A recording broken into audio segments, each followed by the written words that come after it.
Good afternoon, guys. Jordan here with the Nutty Gnome Homestead. Today is March 3rd, 2023, and we are standing out here in our orchard on this beautiful morning, getting ready to assess the frost damage on a couple of our fruit trees. Now, we have had 2 or 3 heavy frost in the last 2 weeks here. Many of our fruit trees have already started to bloom out. It is what it is. We could not get them covered. Many of these trees are over 9 foot tall. So we're coming out here today to try to assess how much damage and how much the potential fruit we're actually going to lose. So whenever you select fruit trees, you want to look at the number of frost hours or chill hours that are required for that fruit tree to break dormancy in the spring. Chill hours are essentially any of the hours below 45 degrees and above 32. Any of those hours that are outside of that spectrum, they don't count towards your chill hours. So any of the days that are below 32 degrees, you could actually subtract from your number of chill hours because they don't count.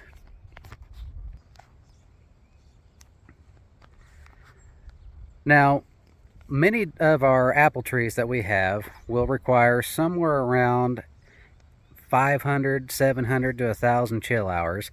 Most of southern Illinois here gets between 1,000 and 1,600 chill hours annually. Obviously, this changes with the year. It depends on what kind of year you're having, but on average, somewhere between 1,000 and 1,600 chill hours. It's critical to pay attention to the number of chill hours that an individual plant needs. For instance, this Kiefer pear here behind us only requires about 350 to 400 chill hours, while our Arkansas black apples over here require somewhere around 900 hours of chill time to break dormancy. What the chill hours essentially does is it wakes the plant up and lets them know it's time for spring, time to start putting on growth, time to wake up. It's kind of like a circadian rhythm for us, waking up at a certain time. If you have a particular fruit tree that always blooms out real early and gets hit with frost, there's the reason why it's going to get frost damage every year and not produce fruit, or very little fruit, if any at all. So try to select the fruit trees for your particular zone, for your particular area, based on the chill hour requirements. Now, we have 30 some odd trees here in our orchard, and they range anywhere from 350 to 400 chill hours for our Kiefer pears, all the way up to 900 hours for our Arkansas black apples. We also have Honeycrisp, Gala, Winesap, and they all require somewhere around 500 to 800 hours for those apples. Most of the pear trees don't require near that much, usually between 400 and 700 hours. You guys want to make sure that you get your dormant oil sprayed before you go into the winter, and this also helps suffocate any of the insects that are going to try to bury into the bark and try to wake up. This will suffocate those insects, eliminating a lot of your problems and damage come in the spring whenever they do wake up and they start trying to reproduce. So I'm going to turn you guys around here, and I'm going to show you some of the frost damage that we've had on these trees that woke up too early. So a couple of the fruit trees that we have in our orchard are Gala, which require somewhere around 500 chill hours. We have our Honeycrisp and Winesaps, which are somewhere in the neighborhood of 800 to 850 chill hours of requirement. And then we have a Golden Delicious, which will be approximately 600 to 700 hours. And then our Arkansas Black, which is between 800 and 900 hours of chill time. In contrast, we have our pears, and on average, our pears require a lot less chill hours than our apple trees do. Like I said earlier, our Kiefer pear requires 350 to 400. Our Eyre pears require around 600 chill hours. The Moonglow and the Bartletts are between 700 and 800 hours approximately.